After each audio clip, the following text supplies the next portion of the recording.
Hi, I'm Melissa. Today I'm going to share with you the shocking story of my family.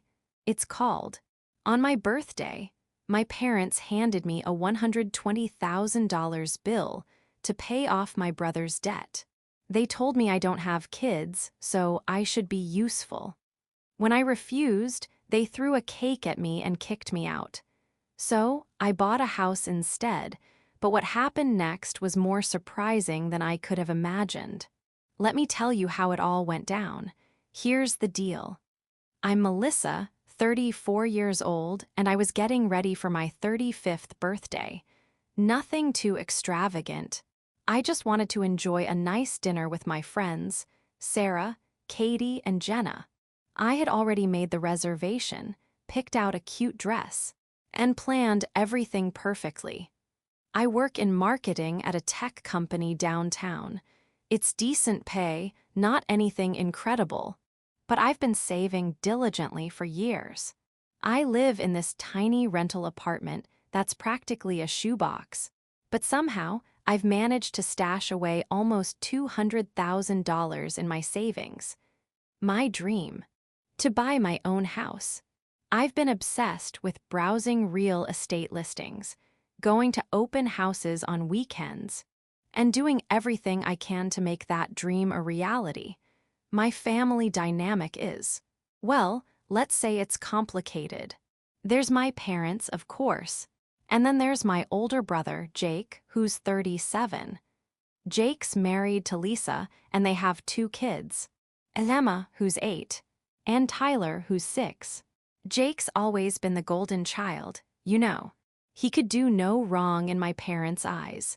As for me, I've always felt like I was just there, like a piece of background noise in their perfect family portrait.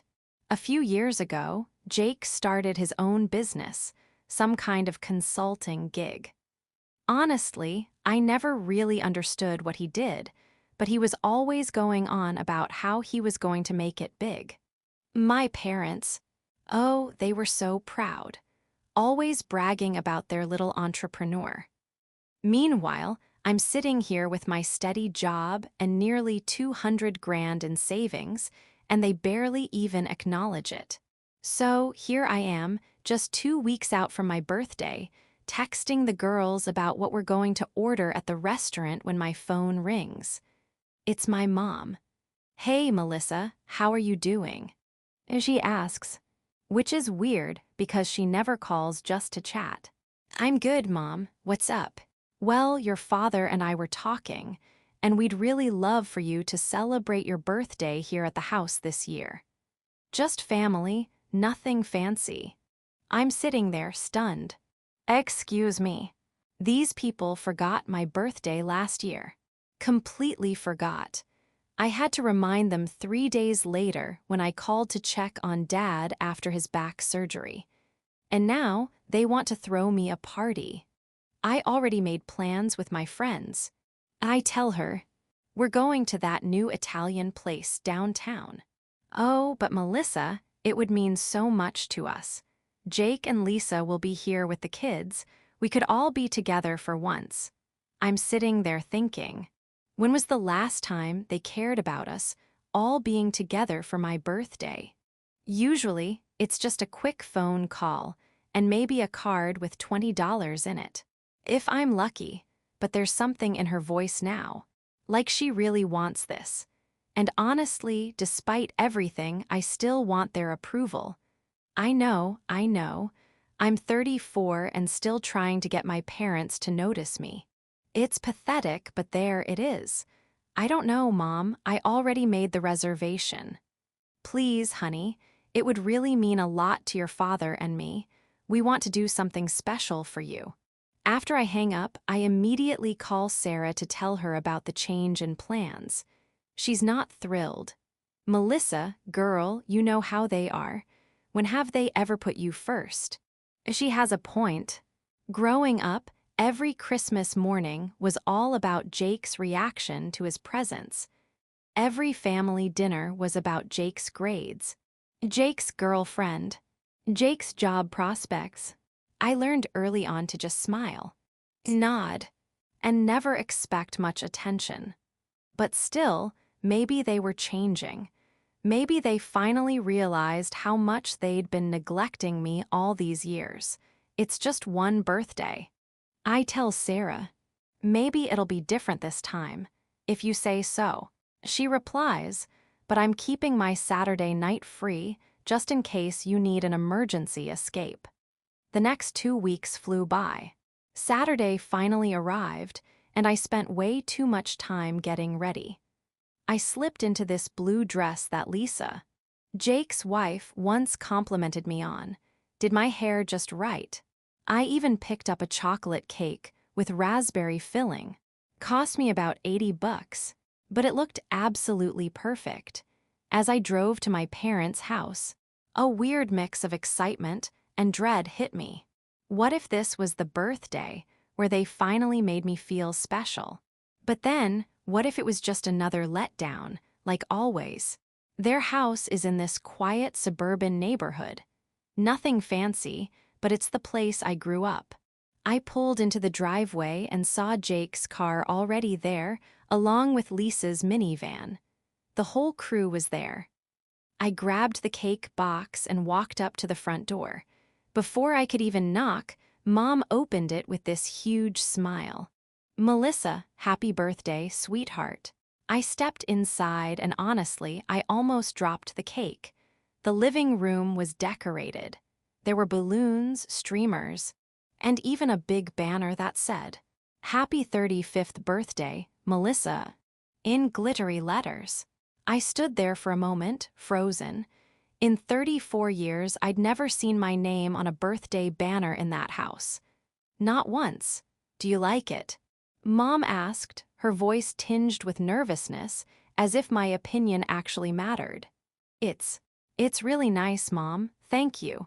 Jake came over and gave me a hug. "Happy birthday, sis, looking good." Lisa emerged from the kitchen with Emma and Tyler trailing behind her. "Happy birthday, Aunt Melissa." We helped hang the decorations.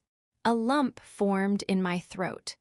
When was the last time anyone in this family was excited about something I was involved in? "I brought cake," I said, holding up the box. "Oh, how thoughtful." Mom said, taking it from me. "I'll put it in the kitchen. Come on, let's sit down. Dinner's almost ready." And that's when I smelled it, all my favorite foods. Pot roast, the kind Mom used to make when I was little. Her famous garlic mashed potatoes, green bean casserole, stuff she hadn't made in years. We all sat down at the dining room table, which was set with good china. You know, the actual good china that usually only made an appearance on Thanksgiving and Christmas. I couldn't believe it. Dad raised his glass. To Melissa, "Happy 35th birthday."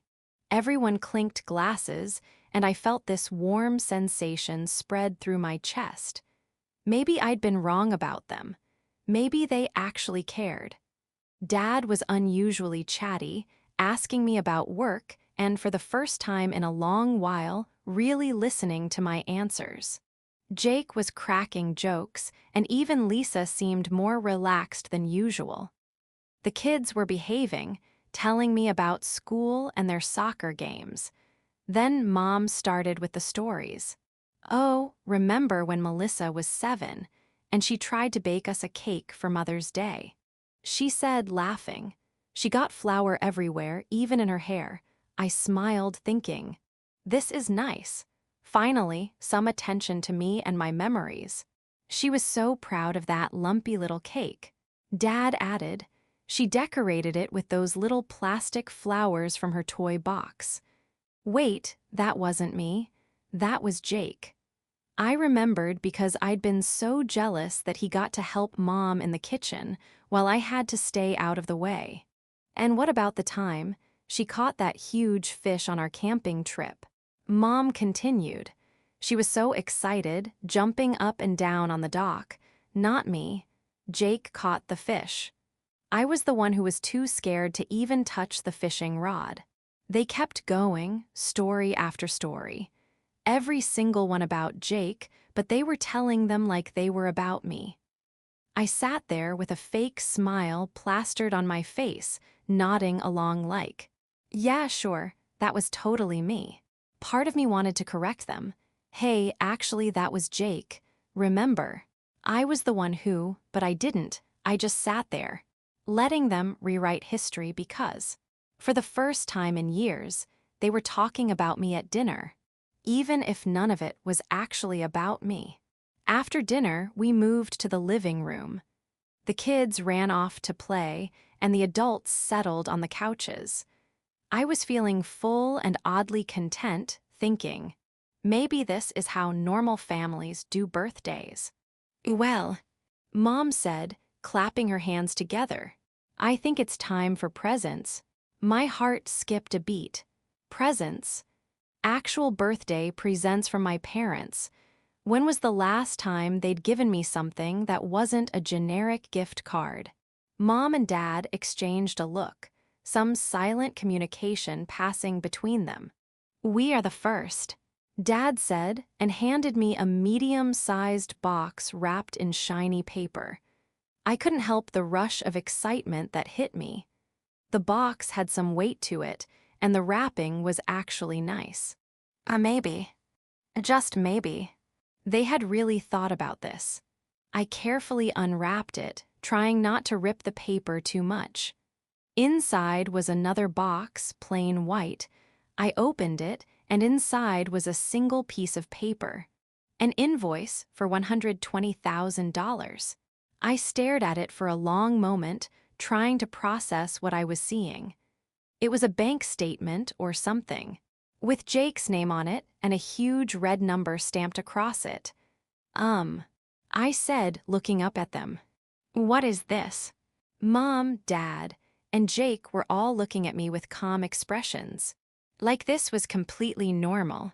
"Well," Mom said in her usual matter-of-fact tone, "we wanted to prove how much we love you by throwing you this beautiful birthday party. Now it's your turn to prove how much you love your brother and your family." I felt like I was in some alternate reality. "I don't understand." I said slowly. Jake leaned forward. "Look, Melissa, I'm in trouble. The business isn't doing well, and I owe the bank a lot of money. If I don't pay this back soon, we're going to lose everything." "Okay," I said, still processing.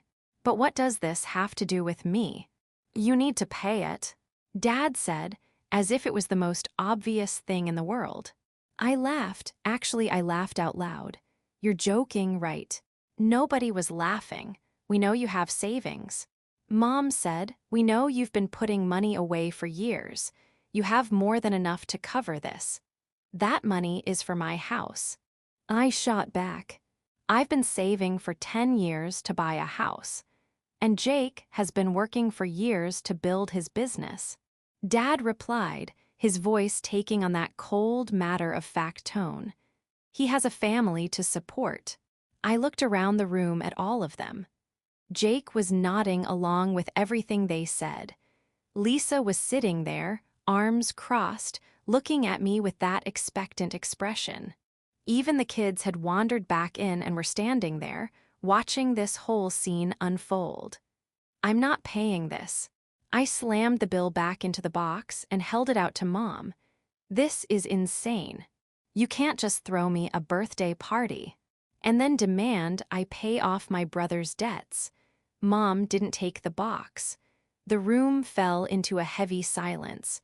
"We know you have about $200,000, Melissa," Dad said, his voice calm as ever. "We know you've been looking at houses." Mom added, "But Jake has 2 kids, Melissa, 2 children who need a stable home. And you." Mom continued coldly, "Don't have children.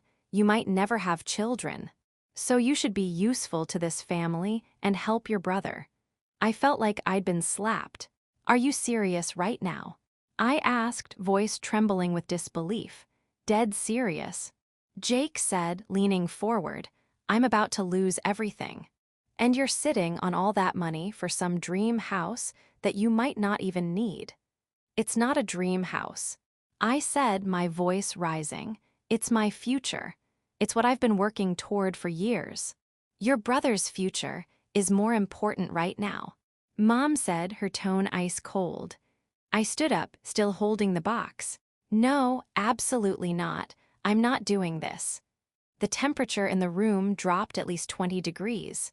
Everyone was staring at me like I had just made some outrageous announcement. Like I was the crazy one. We're family.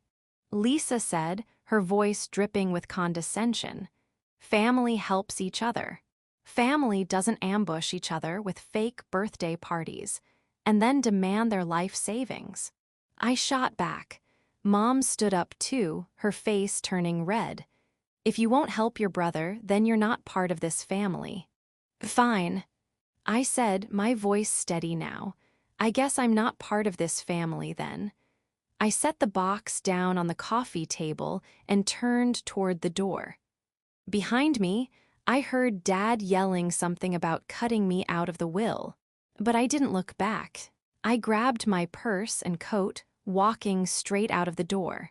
Just as I reached for the door handle, something hit me in the back of my legs. I looked down and saw the cake. My expensive cake. Splatters of it covering my shoes and the floor. I turned around to see Jake standing there. Empty hands and that damn smirk on his face. Oops, he said. I didn't even bother responding.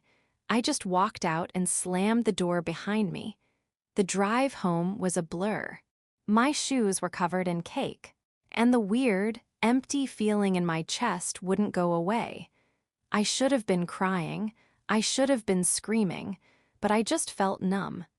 It wasn't until I got back to my tiny apartment, sat down on the couch, and stared at the walls that everything hit me. And then I broke, not the gentle sobbing you'd expect, but that deep, guttural crying where your body shakes and you can't even catch your breath. I was so furious at myself for falling for their act. I felt like such an idiot. The next day, I called in sick to work. I couldn't face putting on professional clothes and pretending everything was fine. Instead, I called Sarah. Hey, are you free for lunch? Can you meet me at Romano's in an hour? I'm already leaving work. See you there. She replied. Romano's is this little Italian place near my office. The kind of spot we go to when one of us needs emergency friend therapy. When I arrived, Sarah was already there. She took one look at my face and without missing a beat, ordered a bottle of wine. Okay, spill. What did they do? I told her everything. How they decorated the house, the dinner, the fake memories. And then the bills. By the time I got to the part about Jake throwing the cake, Sarah was gripping her wine glass so tightly. I thought it might shatter. They threw you a fake birthday party just to butter you up, and then asked you to pay off $120,000 worth of debt. She asked, voice rising in disbelief. Demanded. I corrected, they didn't ask. And when I said no, Jake literally threw a cake at me. Didn't anyone stop him? Nope, no one said a word. Sarah leaned back in her chair, shaking her head. Melissa, honey, these people are toxic. Like seriously toxic. You need to cut them out of your life. Katie and Jenna showed up about 20 minutes later. Sarah had texted them, and they both left work early to come support me. After I told them the story, all three of them were ready to march over to my parents' house and start throwing punches. You know what you need to do. Jenna said, you need to buy that house. Show them that you're not going to let them derail your life. Exactly. Katie agreed, don't let them win. For the next 2 weeks, my phone was constantly buzzing. Texts from Mom, voicemails from Dad, long messages from Jake. All of them called me selfish, telling me I was destroying the family, saying I'd regret this decision. You're being incredibly selfish. One message from Mom said, your brother is going to lose everything because you won't help. How can you live with yourself? Jake's messages were worse. I always knew you were jealous of me, but I never thought you'd actually try to ruin my life. Lisa and the kids are going to be homeless because of you. I deleted every single message without responding. I was done, completely done. Instead of wallowing in their guilt trip, I called my friend Rebecca, who works in real estate. I'm ready to buy a house. Can you help me find something? Finally, I found the perfect place. It had just come on the market the day before. Rebecca took me to see it that afternoon. And as soon as I stepped inside, I knew I was in love. It was this adorable 2-bedroom house with a front porch and a backyard full of fruit trees. The kitchen was updated. The bathrooms were sleek. And there was this cozy living room with a fireplace. It's perfect. I told Rebecca. 2 weeks later, I was signing the papers. When I got the keys, I sat down in my new living room and cried again. But this time, they were happy tears. I was so excited that I posted a few pictures on Instagram and Facebook. Just a few shots of the living room, the kitchen, and the backyard. New house, new chapter. I wrote, finally a homeowner. My friends flooded the comments immediately. So proud of you. It's gorgeous. Can't wait to see it in person. And then, of course, the family comments started rolling in. Melissa, how selfish of you to buy a house while your brother loses his home. Jake, thanks for prioritizing your own comfort over your family. You're a terrible sister. Lisa, I never expected this kind of meanness from you, Melissa. Those children look up to you. Then the relatives started chiming in, asking questions. What's going on? Why are you all fighting? So Jake and Mom started posting their side of the story. Melissa chose to buy a house instead of helping a family in need. Some people only care about themselves. Very disappointed in selfish behavior. They were painting me as a monster, but they weren't giving any context. Nobody knew about the fake birthday party, the ambush, or the fact that they had literally thrown cake at me. I was pissed, really pissed, so I made another post. Since people are asking what's going on, here's the truth. My parents, who haven't cared about my birthday in years, suddenly invited me over for a family celebration. They decorated the house, cooked my favorite foods, and told sweet stories about my childhood. Except the stories weren't about me. They were about my brother. Then, instead of giving me a birthday gift, they handed me a $120,000 bill and demanded I pay my brother's business debt with my life savings. When I refused, they told me I wasn't part of the family anymore, and threw my birthday cake at me as I left. The response was immediate and overwhelming. My relatives were shocked. My friends were outraged. Even people I barely knew were commenting about how insane the whole situation was. Mom commented, "You're lying. You're making us look bad." That's not how it happened, so I posted screenshots. Every single text message they'd sent me over the past 2 weeks. Messages calling me selfish, demanding I pay the debt, threatening to cut me out of the family. After that, the whole family turned on my parents and Jake. Aunt Carol commented, "I can't believe you would do this to Melissa." Uncle Tom wrote, "This is disgusting behavior." Even my cousin Mike, who usually stays out of family drama, posted, "Team Melissa all the way." My parents and Jake stopped commenting after that. I think they realized they made themselves look even worse. 4 months passed, and they were 4 of the most peaceful months I'd had in a long time. I didn't have to deal with their drama, their manipulation, or their toxic behavior. I settled into my new home, had a housewarming party with my friends and a few relatives, and for the first time in ages, I was truly enjoying my life. And then, Saturday morning happened.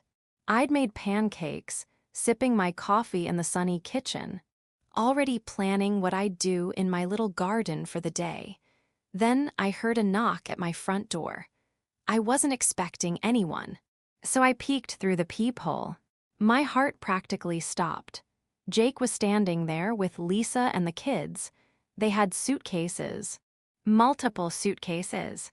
And behind them were my parents, also with bags. I opened the door, completely stunned.